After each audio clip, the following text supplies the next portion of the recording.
तो गाइज़ आज मैं कुछ आपके सामने कुछ ऐसे पॉइंट्स रखने वाला हूँ। एक तो थंबनेल में मैंने ये बताया है कि मनुष्य जाति की उत्पत्ति और मनुष्य जाति का अंत। जी हाँ, मनुष्य जाति की उत्पत्ति तो यार सबों ने ही सुना होगा कि मनुष्य जाति की उत्पत्ति कुछ हमारे जो पूर्वज थे उनके उस धीरे धीरे विकास से ही हुई है। जैसे कि जो पृथ्वी का विनाश हुआ था, जिससे डायनासोर की प्रजातियां ही नष्ट हो गई थी। फिर उसके बाद हमारी प्रजाति उत्पत्ति हुई, जिसका मनुष्य जीवन पर बहुत बड़ा पहला कदम रखा गया था और वो बहुत ही कारगर साबित हुआ। जैसे कि पहले की प्रजातियों में हमारे यहाँ के बंदर कहा करते थे, हम लोग उसे बंदर कहते हैं। बंदर से वो अलग प्रजातियों में हुए, जैसे कि गोरिल्ला, चिंपैंजी। फिर उनमें भी विकास आया, वो धीरे धीरे करके आदि मानव का रूप लिया। फिर आदि मानव से वो हमारे जैसे धीरे धीरे करके विकास उत्पन्न हो गया। तो जी ये तो मैंने शॉर्ट में आपको बताया है, थोड़ा संक्षेप में बता रहा हूँ। तो ये हमारा मनुष्य जाति का उत्पत्ति है। पर सबसे बड़ा पॉइंट है कि मनुष्य जाति का अंत। तो गाइस, मनुष्य जाति का अंत कुछ इस तरीके से हो गया या हो जाएगा, ये दावे से मैं आपके सामने कह सकता हूँ, क्योंकि मनुष्य जाति की कोई भी प्रयास असफल हो रहे हैं। जैसे कि 1998 में नेपाली सभ्यता ने कहा था कि यहाँ पर एक ऐसा परमाणु या भगवान स्वयं आके यहाँ पर रहेंगे और धरती का विनाश हो जाएगा, पर उनकी भी बात झूठी साबित हुई। और फिर 2006 में भी ये भविष्यवाणी की गई थी कि धरती पर परमाणु गिरेंगे और धरती का अंत निश्चित है। पर ये मनुष्य नहीं कर सकता है, ये तो ऊपर वाले का खेल है। कि ऋग्वेद या कोई भी पुराण हम देख लें खोलकर, तो उसमें साफ साफ शब्दों में लिखा हुआ है कि जब जब इस धरती पर पाप बढ़ेगा या घोर कलयुग हो जाएगा, तब ये धरती का नष्ट होनी तय है। तो गाइस, ये धीरे धीरे हमारे जीवन में सही हो रही है बात। कैसे, वो मैं बताता हूँ कैसे। कि आजकल आपने देखा होगा प्रदूषण बहुत बड़ा हमारे जीवन में कड़वा सच हो गया है। क्योंकि इसीलिए कड़वा सच है कि यार हम लोग इसको नहीं मान रहे हैं। क्यों?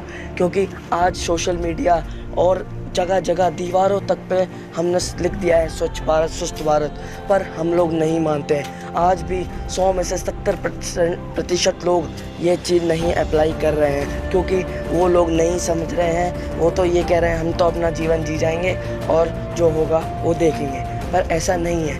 अगर हमने ये सब अभी नहीं किया तो ये जो ऋग्वेद और पुराणों में कहा गया है, ये बात तय सही में है। साइंस में भी मैं आपको एक दावा दे सकता हूँ कि न्यूटन, जिसे हम सब जानते हैं कि फॉर्मूलों का वो विशेषज्ञ था, उसने तक ये एक बात कह दी थी कि 2060 में पृथ्वी नष्ट हो जाएगी। उसने ये अनुमान सिर्फ लगाया था, उसने दावा नहीं किया था, पर उसने कहा था कि अगर यही हालत रहे तो पृथ्वी का अंत तय है। तो गाइस, पृथ्वी का अंत इसलिए भी तय है क्योंकि प्रदूषण से हम लोग प्लास्टिक फेंक देते हैं, कुछ भी खाते हैं, कुछ भी फेंक देते हैं। उससे किरणें, गंदगी और तरह तरह के वायरस से ऊर्जा मतलब जो भी हमें इफ़ेक्ट करता है, वो सीधा आसमान, जो कि हमारी पर्यावरण को भी बहुत ज़्यादा प्रभाव देता है।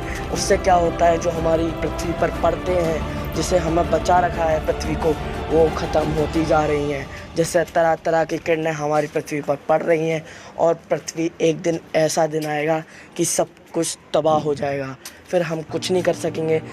क्योंकि इससे क्या होता है कि किरणें जो निकलती हैं उससे ग्लोबल वार्मिंग, आपने सुना ही होगा, ग्लोबल वार्मिंग बहुत बढ़ रहा है।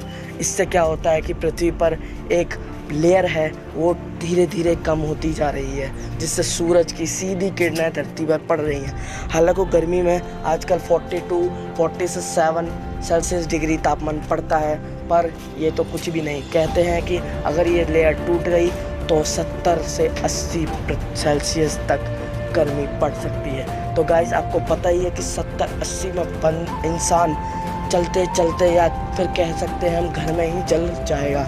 और अगर इंसान ही जलते जाएंगे तो मानवता का अंत निश्चित है। तो ये सब मैंने अपनी रिसर्च, या फिर मैं कह सकता हूँ कि मैंने जो कुछ भी सर्च करा है वो मैं आपको बता रहा हूँ। क्योंकि सोशल मीडिया सबसे बड़ा ज़रिया हो गया है अब हमारे जीवन में। वो बार बार चिल्ला रहा है, हमारे दरवाजे पर दस्तक दे रहा है कि प्लीज़ सेव द अर्थ, पर हम नहीं सुन रहे हैं। हम इसको बदल सकते हैं अभी, प्लीज़ गाइस, क्योंकि आपने देखा अभी तो लॉकडाउन चल रहा है, उसमें साइंटिस्ट लोगों ने कहा है कि पर्यावरण इतना साफ़ हो गया है कि कभी कितना हुआ ही नहीं। तो कहीं ना कहीं ये जो कोरोना वायरस जो है, ये भगवान का भेजा हुआ एक तोहफा तो है हमारे लिए, पर ये भेजा ही इसीलिए है कि प्रदूषण पर बहुत प्रभाव पड़ रहा है और एक तरीके से मानव जाति का ये अंत हो रहा है। तो कहीं ना कहीं मेरी बात आप लोगों को बहुत बेकार लगेगी, पर इसको ज़रा दिमाग से सोचें तो ये बहुत अच्छा हो रहा है। इससे देख, मेरा सिर्फ यही मोटिव है आप तक ये पहुंचाना कि आपने मनुष्य जाति की उत्पत्ति तो सुनी ही है, पर अंत भी ये देख लीजिए, यही अंत है और हम इसको रोक सकते हैं। तो प्लीज़ गाइस, स्वच्छ भारत स्वस्थ भारत, प्लीज़ अपने भारत को हमें ही स्वच्छ बनाना है, स्वस्थ बनाना है। तो आज से हम प्रदूषण कम करें और स्वच्छ करें अपने भारत को। तो आज के लिए इतना ही। अच्छी लगी video, subscribe, like and share please, जल्द।